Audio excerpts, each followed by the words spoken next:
So I'm going to now show you basically the same process as last time, but we're going to now add the width, the horizontal coverage for the loudspeaker into the equation. So this is DeMille Theater. The DeMille Theater that we know and love, formerly the gymnasium of Gray High School. Yeah, I didn't know that. It is, which is why the costume shop is laid out the way it is, because it used to be the locker rooms for the gymnasium. Before we had got the costume Wake and Make It building, the costume shop was divided in two. There was the dance side and there was the DMP side, and it was like the men's and women's locker rooms. But then when we got the costume and Wake and Make It building, DMP costumes moved over there, and dance just grew to fill the whole thing. But that was the old locker rooms for the old gymnasium for Gray High School. There you go. There's a little bit of like UNCSA history there. But anyway, here it is. So I'm going to do this one because it's a little weird in an interesting way. It has like this curve to it it's going to force us to think a little bit.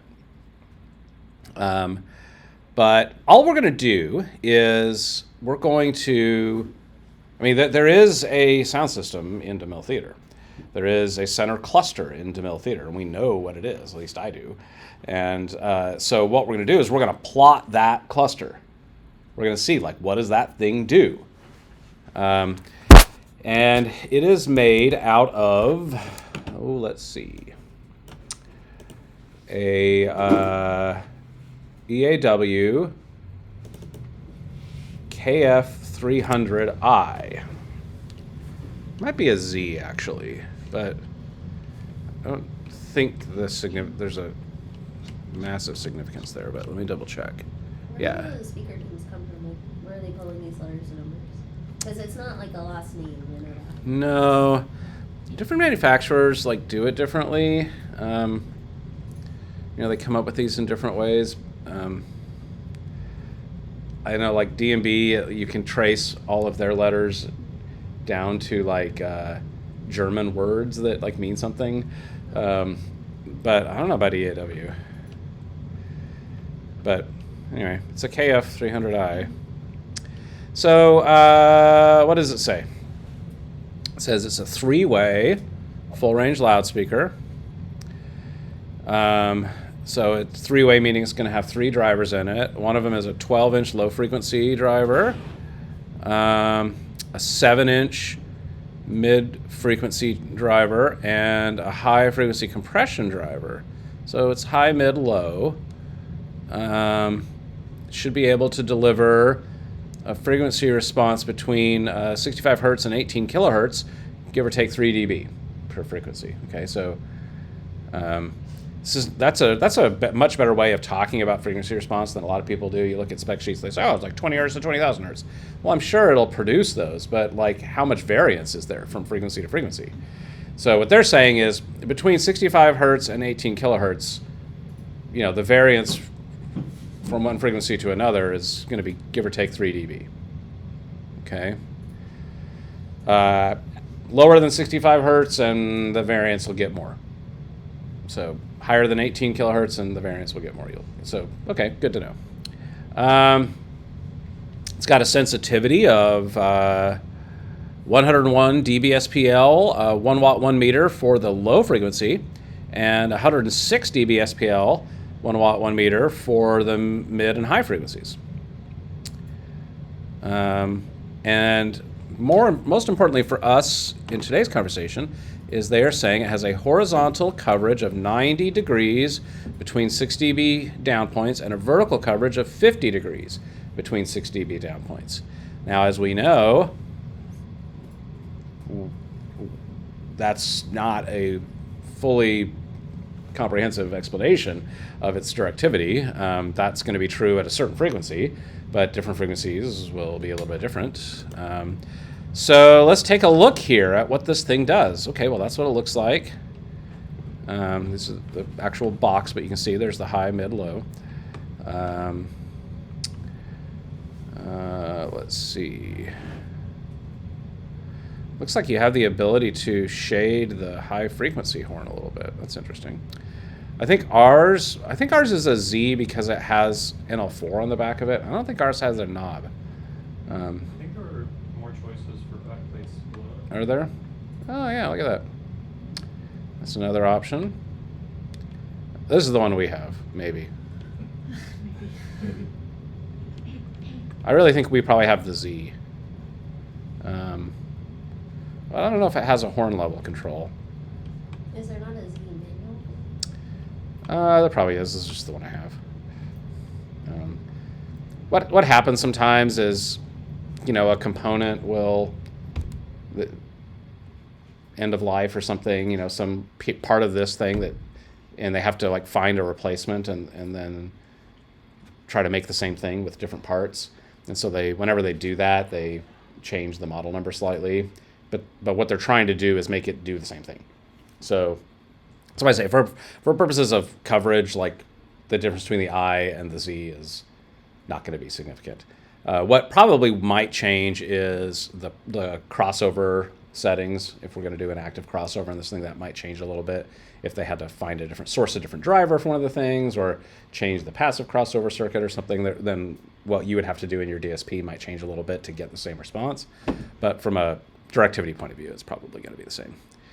All right. We'll get into the fly bar in a minute here. Okay, well, now here, thus begins the polar plots. So here's horizontal at 125 hertz, and then they have third octave polar plots down here, 100 to 125 and 160. Here's 250 hertz, and the third octaves with that, 500, 1,000, 2,000, 4,000, 8,000, 16,000. Now we go to verticals. 125, 250, 500, 1,000, 2,000, 4,000, 8,000, 16,000. All right. Here's frequency response on axis. So this is showing you that plus or minus 3 dB per frequency that they're bragging about. Seems like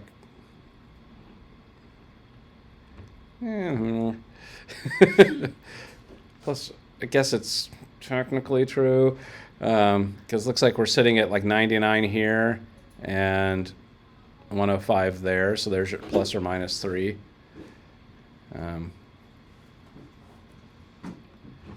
But this is a little bit different, so I'm not sure about that, but whatever. That's what they say, so whatever, Oh, interesting. So they say, however, if you use their processor, their little DSP processor, and do an active crossover, you can get this frequency response, which is much better. Another plug for active crossovers. Okay, well that's cool. We are using that in DeMille. We have that MX300. So we're probably getting that. All right, so that's frequency response, impedance. It's not important to us right now. Beam width versus frequency, horizontal and vertical. So, horizontal is more or less consistent. Vertical is not quite as consistent. It tails off vertically. All right, we'll figure that out. Okay, here's beam width versus frequency. Now this is really interesting because remember, what did they say this thing does? Coverage-wise. 90 by 50, right? 90 horizontal, 50 vertical. For what frequency is that true? Based on this chart. 800. Six. Okay. So that's horizontal, Oh, it doesn't even have the vertical. That's okay, right? For today's purposes? Well, yeah, I mean, we're not going to use this. I'm just curious, like, hey, what's the... Well, 90 is 800. I mean, so, you know, they're averaging, you know? They're averaging that 90 between all these different values. So, anyway. Okay, here's Q and directivity. Again, horizontal looks pretty consistent. Vertical, not super consistent. That's important for us to know. Yeah. Is it because it's not supposed to be used for vertical that it's more accurate and appropriate for horizontal? I don't know. Because of data?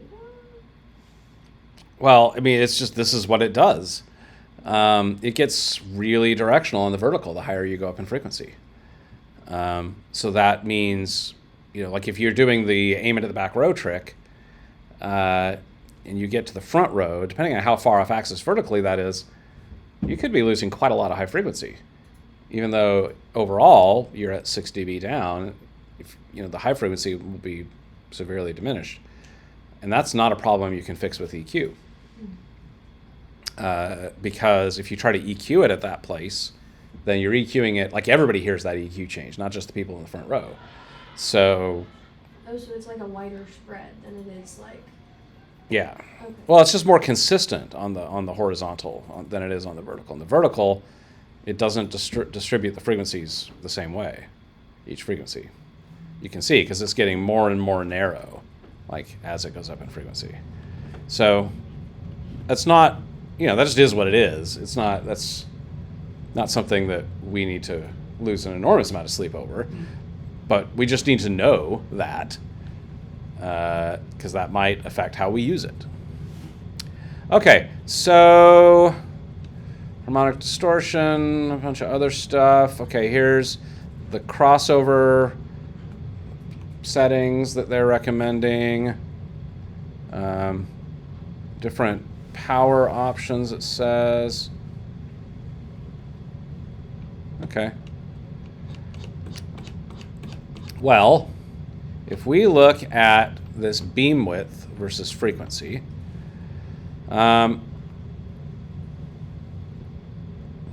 where does it look like that 90 by 50 is really happening?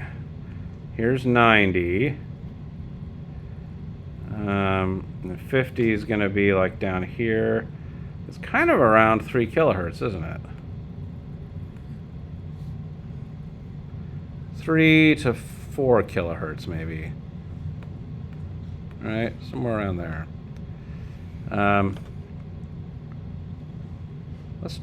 Do we have a 2.5 kilohertz polar plot? We have a 2,000 hertz polar plot.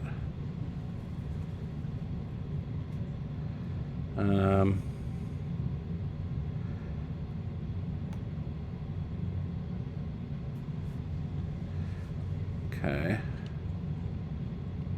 I'm just trying to figure out which one to use.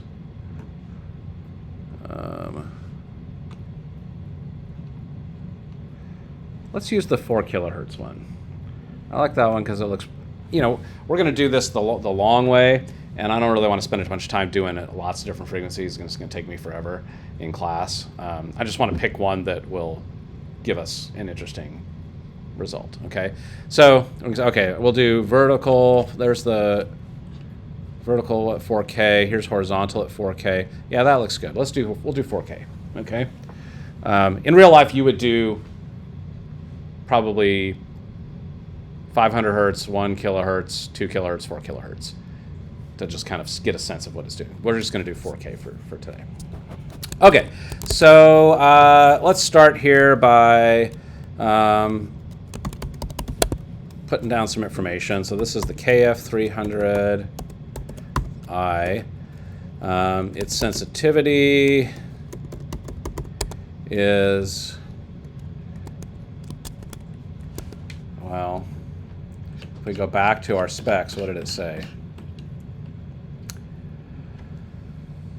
101 versus 106. So we're going to treat it as 101 because that's, we're not going to let the high frequencies be that much louder than the low frequencies. So we're going to treat it as though it's a 101 dB SPL sensitivity, and we'll reduce the highs to match that. So sensitivity is 101 dB. Max SPL is going to be, well,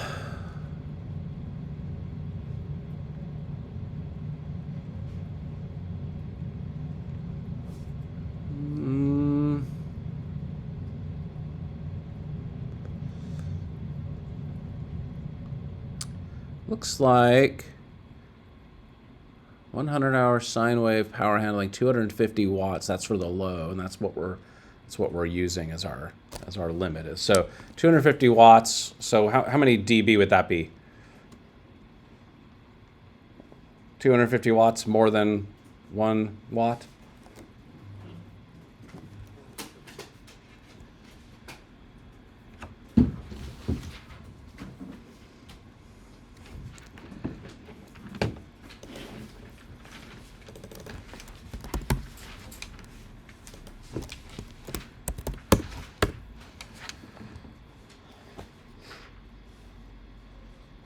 What did you just do? I did 10 times the log of 250. So I got 24 dB plus the 101. So that's probably 125 dB max SPL. See how I figured that out? Okay. So next thing I'm going to do is I've got this drawing. It is it's a ground plan of section view. I have already scaled it, I believe, to decimal feet. Let's just see. 6 foot. Yeah, that seems reasonable. Okay, so I've already scaled it to decimal feet.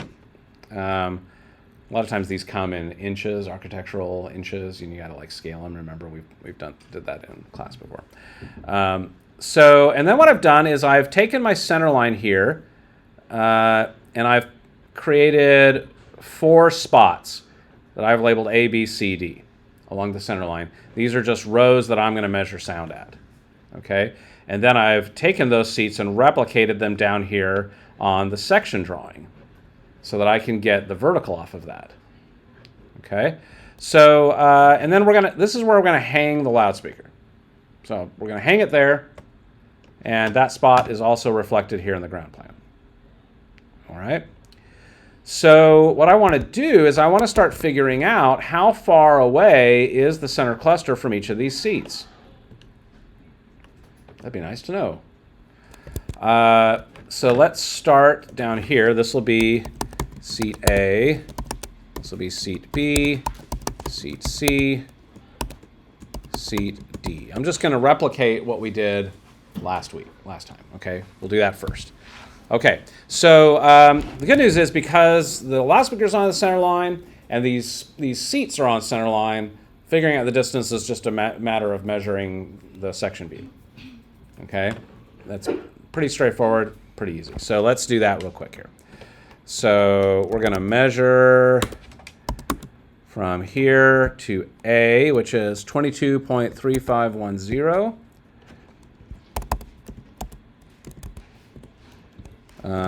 Distance.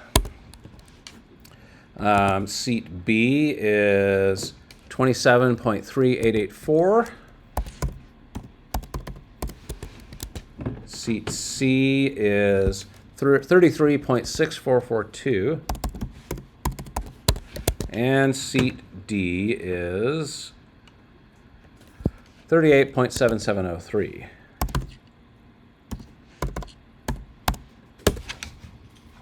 Okay, so now what I want to find out is dB loss for distance. How much am I going to lose? Well, we're professionals, so we're going to aim this thing at the back row, right? So we're going to use the back row, seat D, as our origin spot. That's our on-axis. That's going to be our 0. And because we're talking about loss compared to this 125. Okay, so it'll be whatever it is. We'll figure out the actual value later in terms of what we lose by going that distance. But whatever that is, that's going to be our 0 point. I just want to know how much different it is to the off-axis seats. Okay, so seat C, I would just compare the two distances and find the dB difference between those two distances. Okay, so what would be the equation to figure that out? 20 log distance times distance. Yep. Distance divided by distance. So log 10, we want seat D divided by seat C, and then times 20. And we would expect a positive number because the distance is shorter. Okay, so that's just a little thing to remember in your mind, like, should I see a positive number here or a negative number? I should see a positive number if I've done it right because the distance is shorter. Yeah? You okay?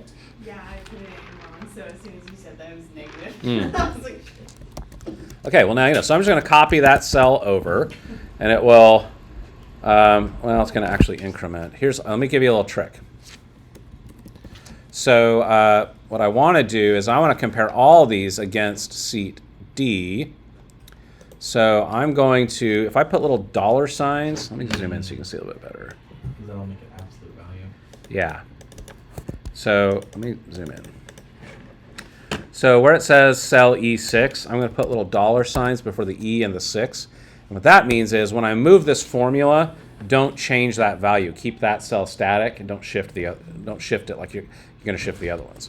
So we'll do that, and that should be right. Okay. So there's our loss over distance. Now what about our angular loss? Well, let's measure the angles. Well, the angle from seat D to seat C is 8 degrees. So vertical angle, 8 degrees. Be 0 degrees for seat D because that's where I'm aiming it, right? So now let's do seat D compared to seat B. That's 23 degrees. Now let's do seat D to seat A. That's 41 degrees. Okay.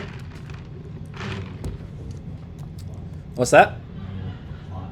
Yeah, now we want to look at the polar plot and see what do we lose at those angles on the vertical. So we're going to do vertical loss. Well, seat D ought to be 0, but let's go ahead and look. Better be. It better be. We want the vertical polar plot for 4 kilohertz. Okay, there it is. Okay, looks like on axis 0 degrees is in fact no loss. Perfect. So our first is 8 degrees. That's going to be, so this would be 10, that'd be 20, so 10, 8 is around there. Haven't really lost anything meaningful there. If anything. Maybe 1. Barely. I'm going to say 0. I don't think it's quite 1. But you could fight me on that if you wanted to. Okay, 23 degrees, this would be 10, 20, so 23 would be about there. I think we've lost maybe 3 dB there.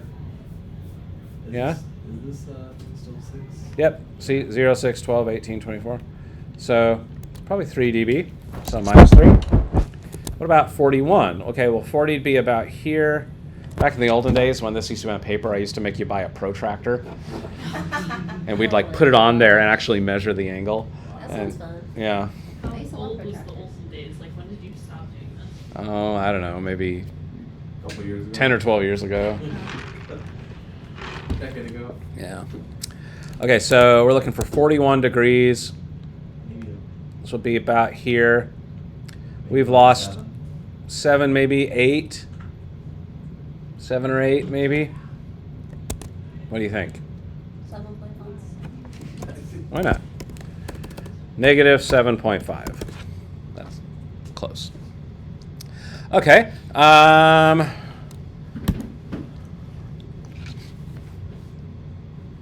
Perfect.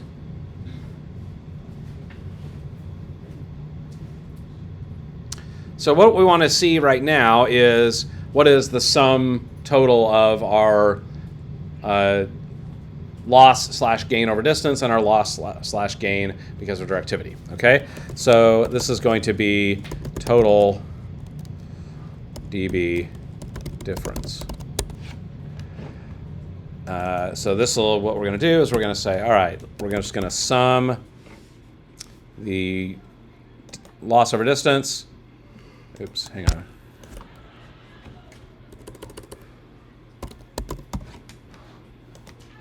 Sum the loss over distance with the vertical loss,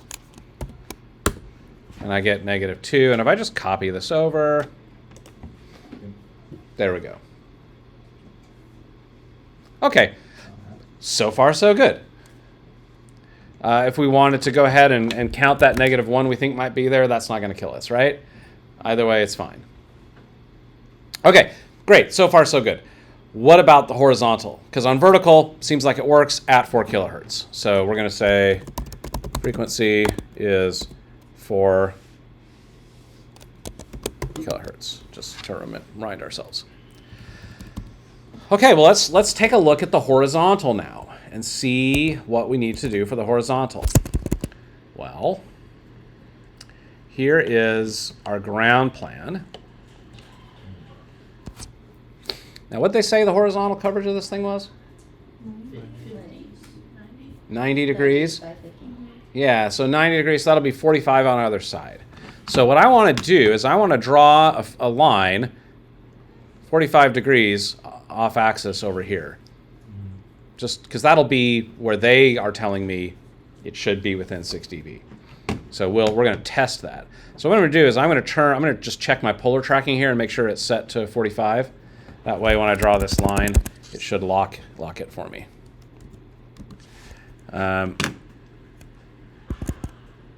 So I'm going to do just a construction line, an X line, starting at this point.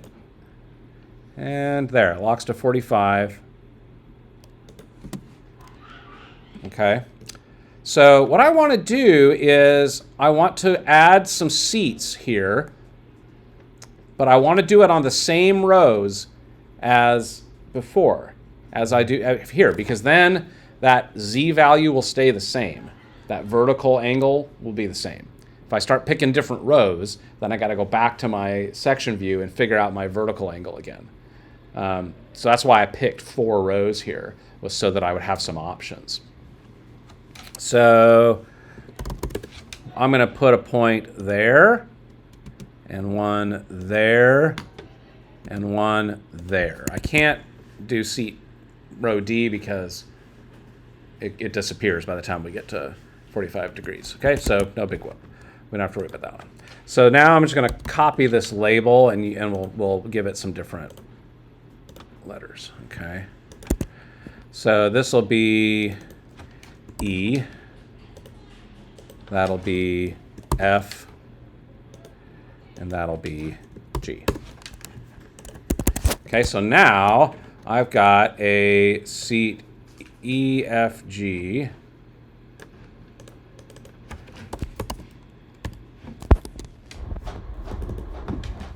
F,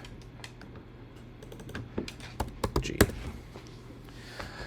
Okay, here's the conundrum.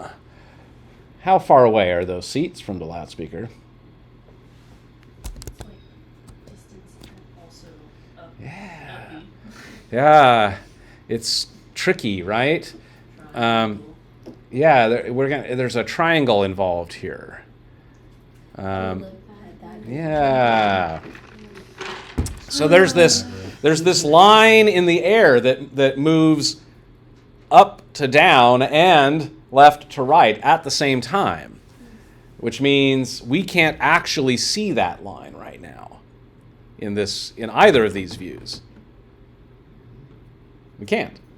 So we have to find it with math because we can't see it. So we got to find it with math. So here's what we're going to do. Now I've already gone in and drawn myself these little guidelines from those 3 rows. Because if we're going to do Pythagorean theorem says if we call the line we're looking for C, as long as we can find the A side of that triangle and the B side of that triangle, then we should be able to find C with math. So we could call the A side of that triangle to be this, the distance from its vertical height compared to the vertical height of the loudspeaker. That could be one side of the triangle. And then the other side of the triangle would be over here on the ground plan from these 2 points, right? That would be the other side of the triangle. And if I could use those 2 values with Pythagorean theorem, it should give me that invisible line. Okay? Right? Okay. So, great. We're going to, I'm going to make some cells here. Triangle side A, triangle side B. And I'm going to do this for seats E, F, and G. Okay? So for seat E, let's get this one first. So that's going to be my A row, the height of my A row. So I'm going to measure from here to there, and I get 17.75. Okay? And then for my B row, I get 15.25. Then for my C row, I get 11.0417. Okay? Now let's go and get the B side of the triangle. That's going to be over here. So from here to seat E is 15.4252. Distance to seat F is 25.1092. And to seat G is 34.8450.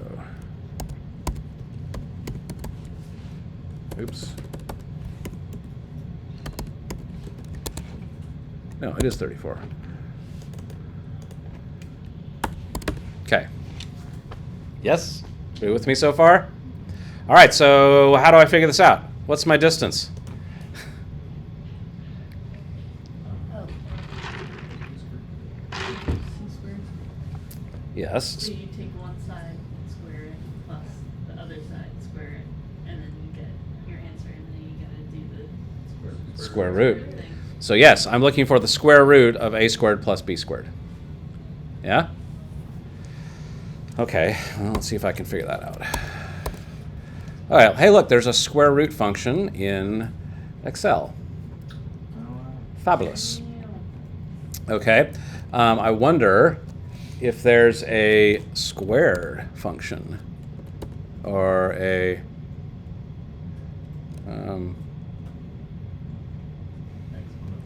I believe what you're going to do is you're going to do a power of 2, and I'll put that into a separate parentheses. And we'll do a plus, and new parentheses, that to the power of 2. That should give it to me. Do you agree? That's what I thought. Anybody? I didn't do that. Okay, but you did it on your calculator and you got that? 23.5159, whatever? Mm-hmm. Sweet. That's probably right then. All right, so I'll just copy that over now. I don't have to. That's the cool thing about Excel. Once I get a formula that works, I can just copy it over and it'll shift all the cells and do the math on the offset. Okay, there you go. There's my distance. Okay, so now I can just take this. Remember that one time when I said the great thing about Excel is you can just copy the formula? Great, I got a formula here that works for dB loss over distance, and I finally have a distance, so I can just go in and plop this over here, and I get the distances. Now, here's the deal. The vertical angle for seat E is going to be the same thing as the vertical angle for seat A, isn't it? Great, so I'm just going to say that. The vertical angle for seat F is going to be the same as the vertical angle for seat B. And Is it quicker doing that or just typing the numbers? well, this way, if I change it, Oh, it will. it'll like part of what I'm making here is a calculator. I'm just building it from scratch. But if you do this right and you get it working, you could use this lots of times for different rooms and different seats and different things. Like you're going to build all the formulas in, and then you just have to plug in a few values, and it'll figure everything else out for you. Okay? So I'm just going to try to give myself some shortcuts here to save some time, which means that the vertical losses will also be the same. Okay? Now here's a slight gotcha about this. In reality, there's some other angle involved here. That is some kind of sum of that vertical and horizontal loss, but it's not a linear sum because that's just not how the loudspeaker disperses the sound. It doesn't disperse it at a corner. Okay, so there's going to be a curve to that, which means if we just sum the horizontal and vertical loss, it's going to give us a number that's a little bit more probably than what's happening in reality. But that's the information we have, and we don't have information about that particular slice of the coverage of the loudspeaker, so we just have to work with what we have. Yes? Is that difference like enough to warrant like a oh shit, or are you kind of good running off of that? It depends on what we see. If we see numbers that were like, this isn't working for me, then we might look at it and say, well, what if we didn't have quite that much loss in that sum of the vertical and horizontal, which we probably won't. Like it's probably, our math is probably giving us a value that's a couple of dB more than it'll be in reality. So we can say, if I nudged this by a couple of dB, would I feel better about it? And if so, then great. If not, if it's like, yeah, a couple dB isn't going to make a difference, then I might be like, maybe this is the wrong loudspeaker for this particular application. Or maybe I'm putting it in the wrong place, or I need to change something, right? So I just kind of like fudge that in my head when I look at these values. Now, in reality, we don't really do it like this anymore. We there are computer programs that do all of this for you now. So I'm going to make you do this once, and you'll never have to do it this way again. But I just want you to understand. It's important. I'm a firm. Triangle all over again. But I'm a firm believer that you should never ask a computer to do something for you that you don't already know how to do for yourself. Yeah. Okay? Because if you don't know how the computer is doing it, then you have no ability to judge the answer that the computer gives you. And know, like, does that answer make sense? Is it reasonable? Is that reasonable? Because sometimes the computer will give you an unreasonable result. And if it does, you have to ask yourself, why does that seem unreasonable? And the only way for you to figure out why it's unreasonable is if you understand what the computer just tried to do. And maybe you fed some bad data into it, or maybe you made a wrong assumption in the instructions that you gave it or something. But understanding what that data ought to look like based on how you know the computer is doing that math is really helpful for you to be able to look at what it does and go, oh, yeah, that's reasonable. Okay, so that's our one little caveat about this whole thing. Is I'm showing you this process. You're going to do it this way once and probably never again like this. But this is how we used to have to do it all the time. But it's really cumbersome, and we worked really hard to not have to do it like this. Okay, so vertical loss, we've done that. Now we got to do a horizontal loss. So let's do the horizontal angle, and then horizontal loss, because now I got to figure that out. So what's our horizontal angle here? So we're going to compare this line to that line. Oops. It should be 45 degrees, right? But let's just make sure that we've done what we think we've done. It's not liking that line, is it? Erase that line for a second. It's trying to click on the center line, which it just doesn't really like that one. It doesn't like that either. Weird. Okay. Is it because it's a construction line, so it's trying to... Probably. You're probably right. Yep. Let me make it into a real line. Good catch.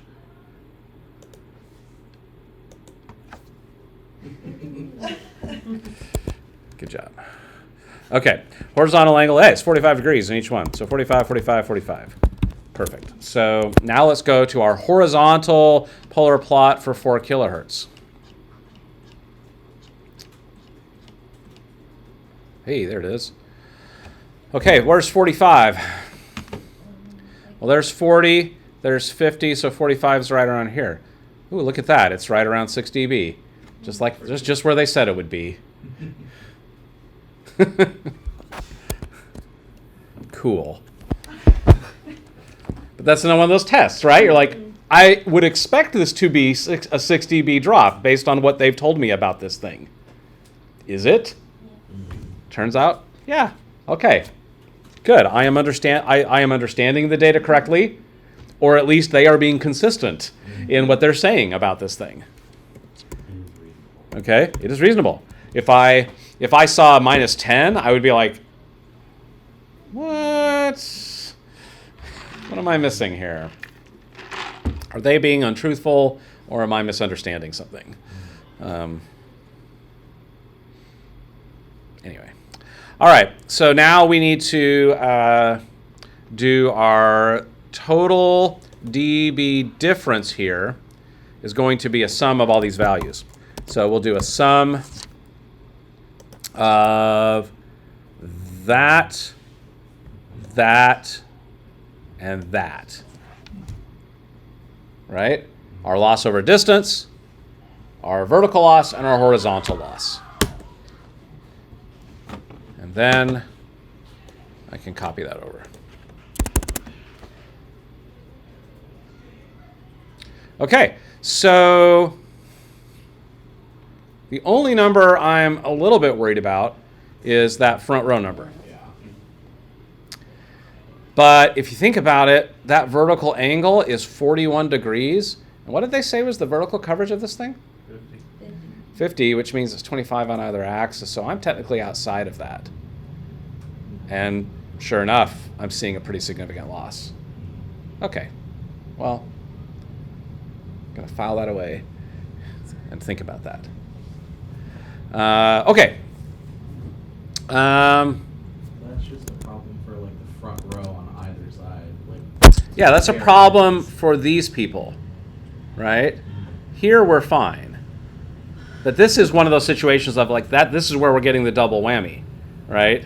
Of vertical versus horizontal loss, and it's probably not that bad actually, because it's not the intersection of that horizontal and vertical loss is not a corner; it's a curve, and so it's probably not as deep as this in real life.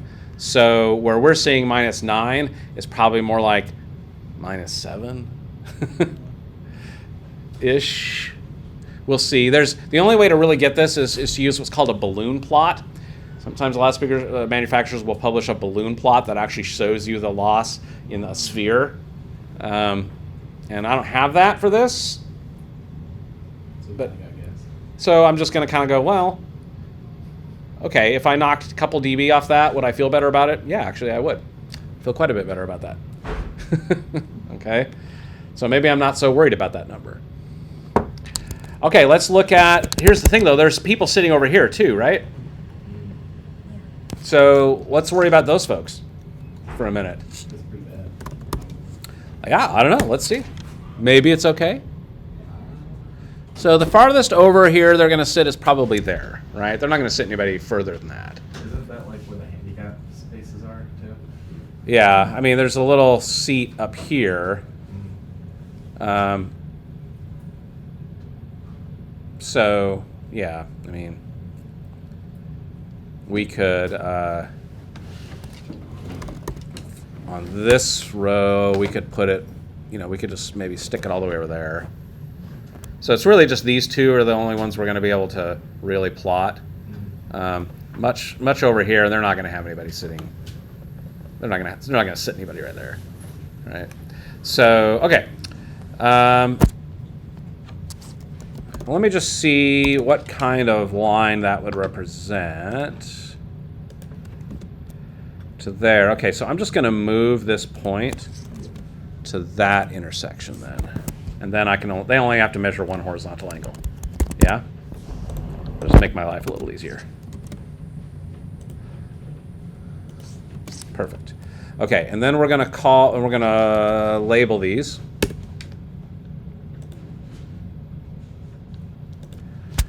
So this will be H, and this will be I. Okay. Perfect. Okay. So let's add these in. Seat H, seat I. Okay. Well, what do we know about these seats? Well, we know that seat H is going to have the same A side as seat E, isn't it? And I is going to have the same A as F. Right? So let's get the B side. So that would be here to there. Okay, that's 18.5759. And to seat I, it's 28.8231.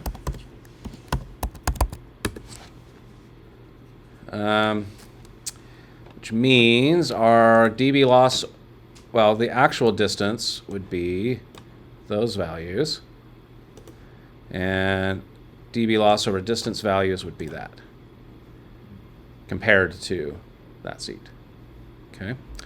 The vertical angle should be the same as E and F, right? Yeah, vertical angle should be the same thing as that for this one and that for this one. Which means the vertical loss should be the same. Oops. Okay. And then we just need the horizontal angle. Yep, actually, let's go get the horizontal angle and we'll see what we're dealing with here. Measure angle from here to there, 72 degrees. This is gonna hurt. Okay, 72 degrees. We've lost another 6 dB, haven't we? Yeah. So, the minus 12. I thought it was gonna hurt more, honestly. Really?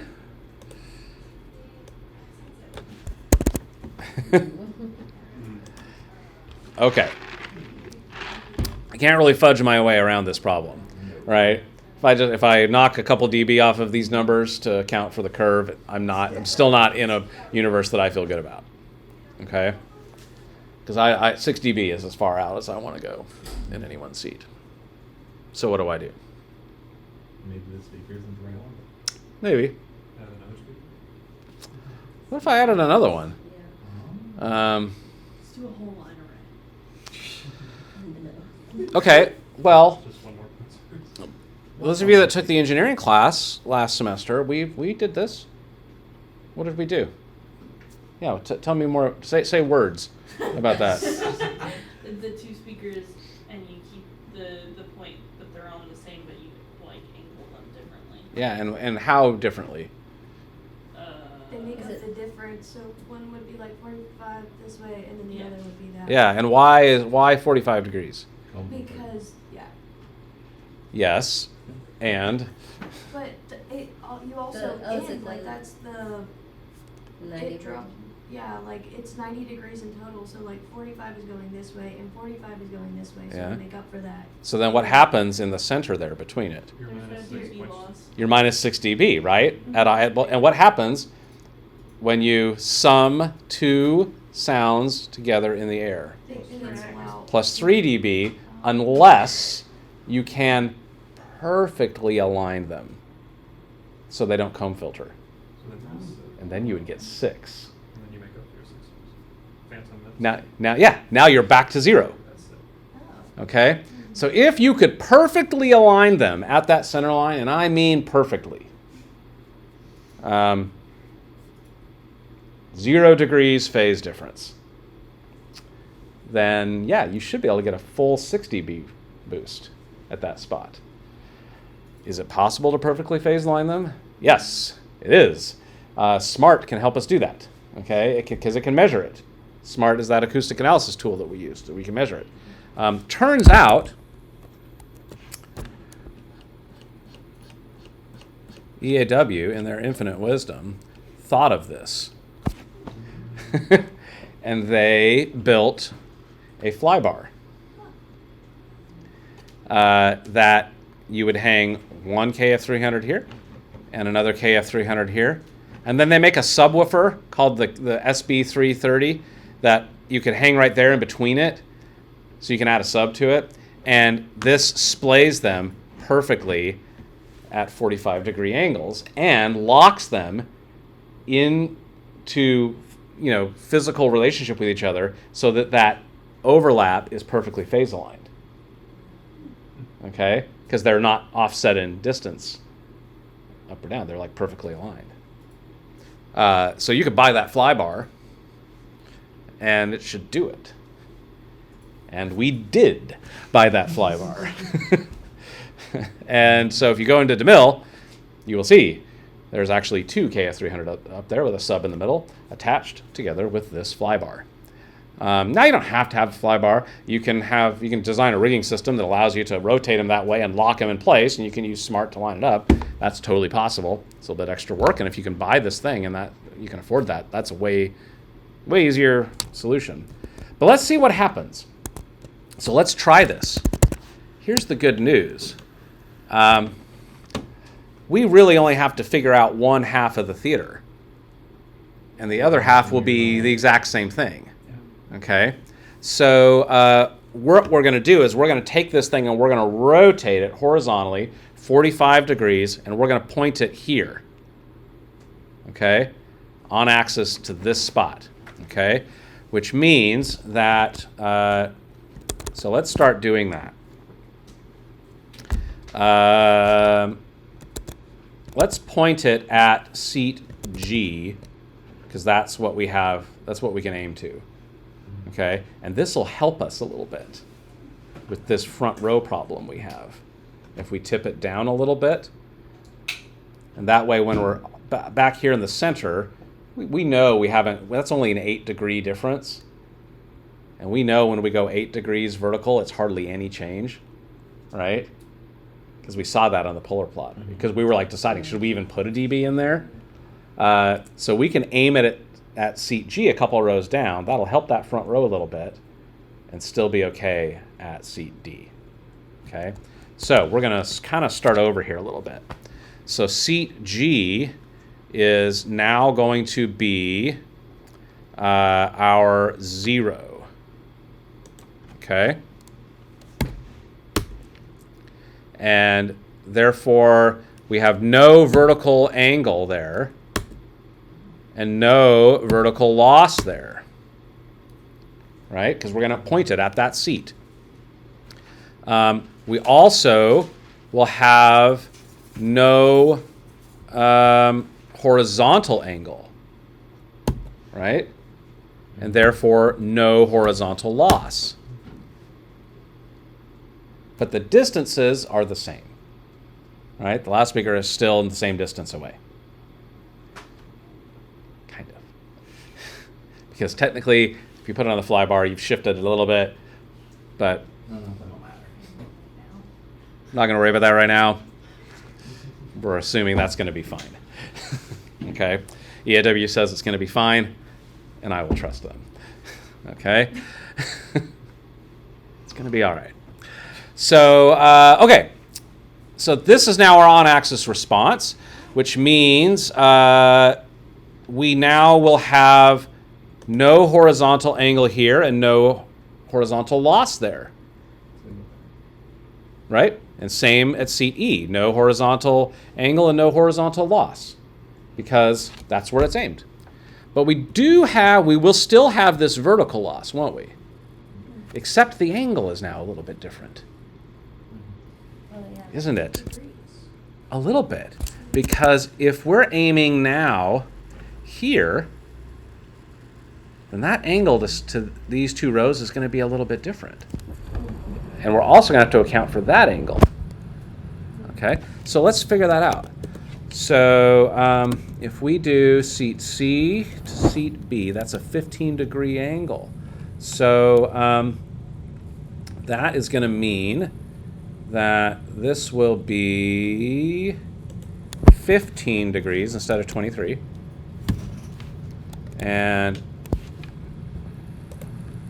then this one will be 33 degrees instead of 41. That also means that we need to change these, because this will be 0, right? This will be 8 now. I'm going to say not -8, so I know to go the other way. This will be 15, and this will be 33 as well. Which means I need to go look at these things again, because it's probably going to be different now. Different in a good way. Yeah. So let's go take a look. I got to find that 4 kilohertz vertical again. I'm still in horizontal land.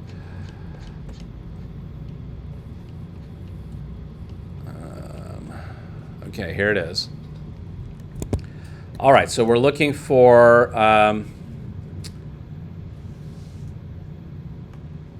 vertical loss for seat C is going to be none, right?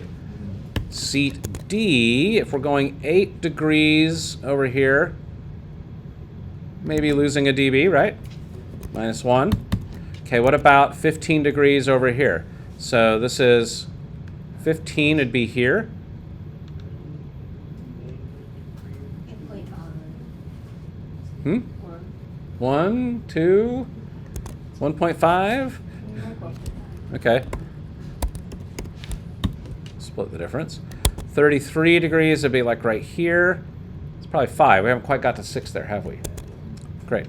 -5. This is going to help us, see? It's going to be better. Cool. All right. So now we can take that and put those populated over here. So that's good. Seat G is 0. Seat H and seat I will have those same vertical losses. Just want to make sure everything populated. It did. Perfect. But now I now have some horizontal loss here, don't I? But not as much here. So let's do H and I first. So let's go here and measure that H and I loss, so angle. So if we go here to here, that's 27 degrees. Not 72. So, what's that? I was like, flip it, because 72 is 27. Yeah. 27 degrees. Okay, what's 27? It's about there. Oh, hang on. We gotta go horizontal land. The train to horizontal land is leaving the station. Okay, there it is. Okay, so what's the thing we're looking for? 27. 27 degrees about there. Maybe 2 dB. Yeah. Love that. Okay. So this will be 27 minus 2 dB instead of 12. This is getting better by the minute. Okay. Now, seat ABCD, horizontal angle we know is negative 45, right? And we also know that negative 45 is minus 6 dB. Except it's not. Is it because you have to add? Because we're going to add a second one, and we're going to perfectly phase align them, so it won't be minus 6. Bro, why do we type that? It's going to be 0.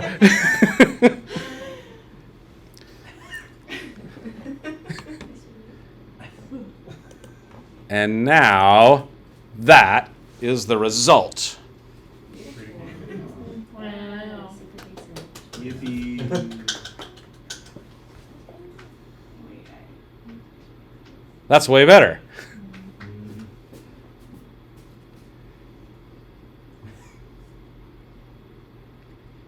And it'll be same on the other side of the room. And I don't even have to like do the weird math where I squint at the polar plot a little bit. Like, well, but that corner, you know. We know it's going to be even better than this, right? Because of that vertical, horizontal sum thing.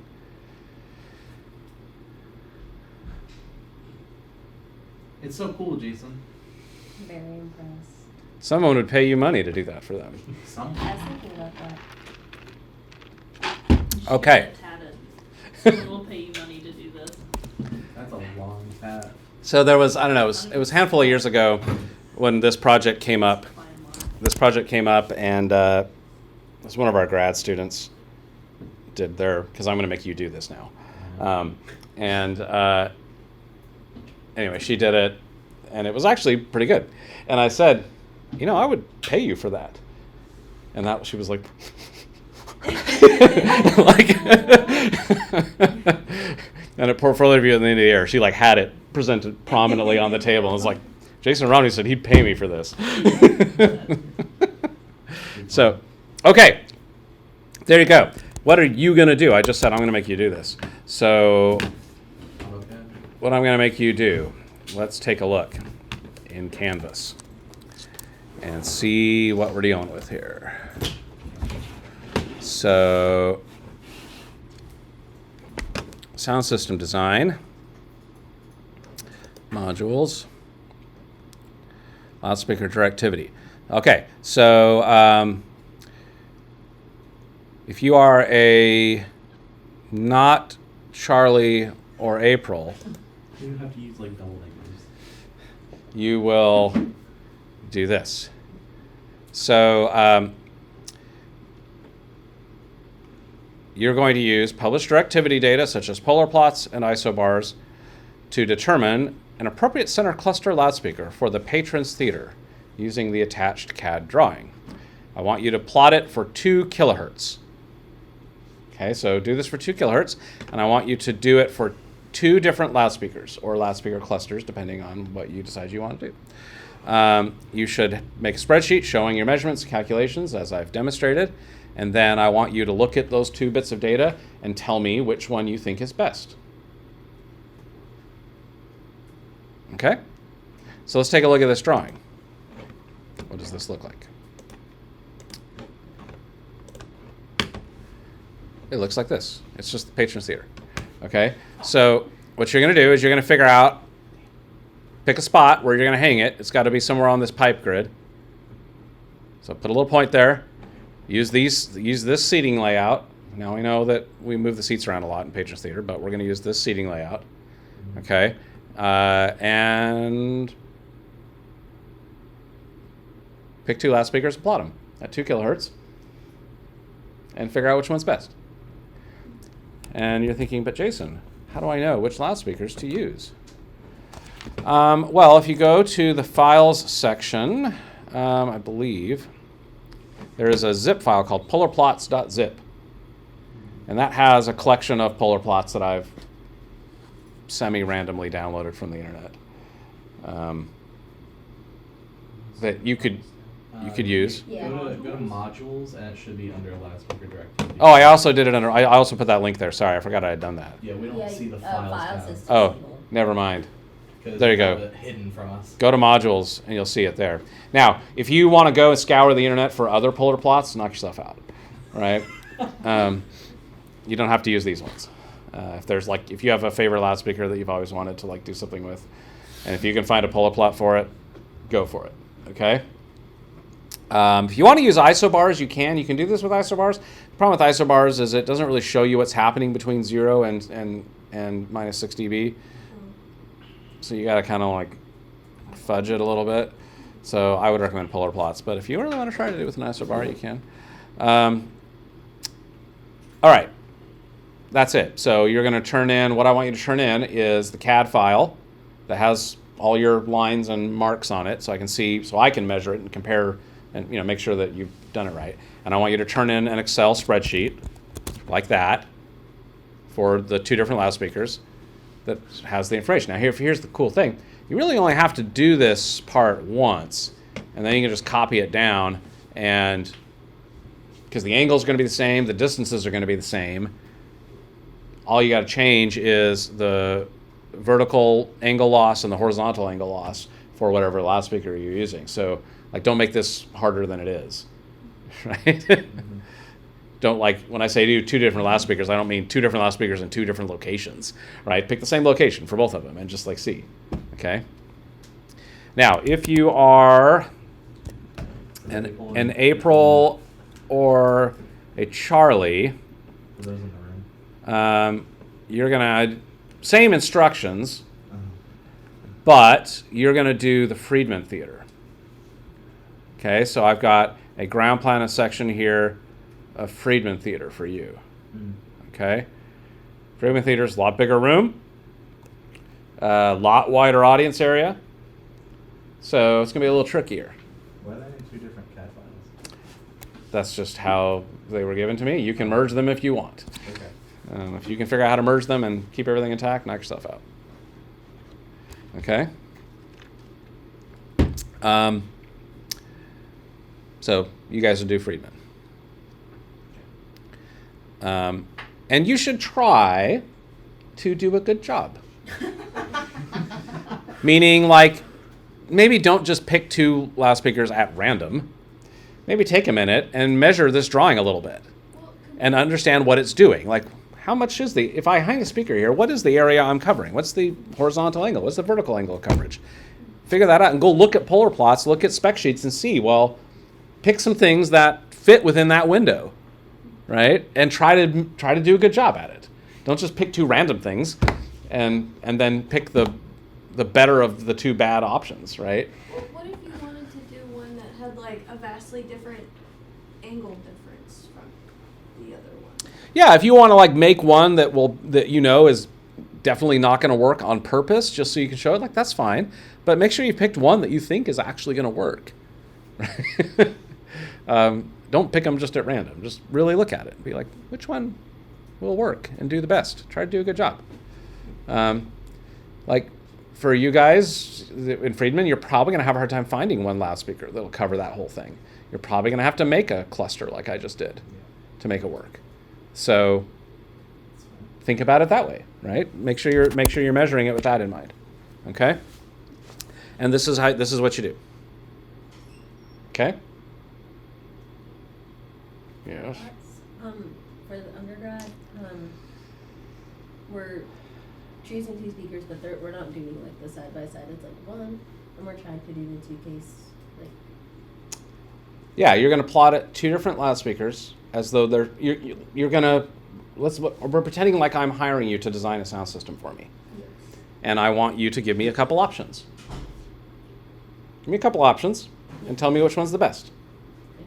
But Now, if you decide you want to do a cluster, because it'll work better, go for it. That could be one of your two options. I just want you to give me two options. Yeah? Now, when is this due? Friday. Friday. When does this do? The entire class knows. Cute, because we're all. Okay? Enough said. So, there it is. March 6th, homework review, directivity assignment due. So you got 2.5 days to work on this. And they can turn it in. All right? We should probably make sure Sam has to do this. Yeah, I told him. Well, I told him to watch the video. Okay. Watch the video. Hi, Sam. Shout out. Hey, Sam. Savage, shout out. Okay. So give this a shot. I want to see how much of what I just said to you did you comprehend? We got this. Okay. I hate this game. I understand. Like, this is why my mom homeschooled me, is because she hates, like, school and how it's like you learn something, be tested on it, and then you move on to the next thing. But what if I didn't fully understand the first thing? Oh, this is not the last loudspeaker plot you're ever going to do in your life. Like, Oh, I this know. is, Then what if I'm bad at it? Then what? Then you'll get a bad grade. you're going to have another directivity assignment in a little while. So this array calc assignment is another directivity assignment. And then after that, you're going to have another one called the Sound System Design Project. We're going to do this whole thing with thinking about all the variables. There's stuff I haven't even told you yet that you have to care about. Okay? So, I already care about it. okay? So, work on this for a couple of days. Give it your best shot. I want to see what you got. Okay? Give me your What if I best don't shot. have a lot? Right? I don't have a lot. Then we'll look at it together and we'll see where the gaps are, right? Are we gonna do the thing where we present, or like? Yeah, I'm going to go through them. Yeah. Absolutely. We'll probably, there's a lot of you, so I'm going to have to roll the dice probably just in case we run out of time. Okay? So we may not get to everybody, but we will show them on the screen and I will pick them apart for a few minutes, okay? So do your best. 2 minutes. It looks like we're gonna do that for the entire class. Yeah, that's all we're going to do next week, because we're going to look at them. Because I want to drive the concept home. Again, like, the point here is not that this is how you're going to do it the rest of your life. I just want to see, do you understand the concepts? Because later I'm going to ask you to do this again in a different way with a different tool. And I want you to be able to understand the information that that tool is giving back to you. Oh, Okay. geez. Well, we're going to do array calc, but yes, I'm going to teach you how to do it in array calc, and you need to understand what that information means. So you're going to start to demonstrate that you understand those concepts now. Okay? Yeah. Yep.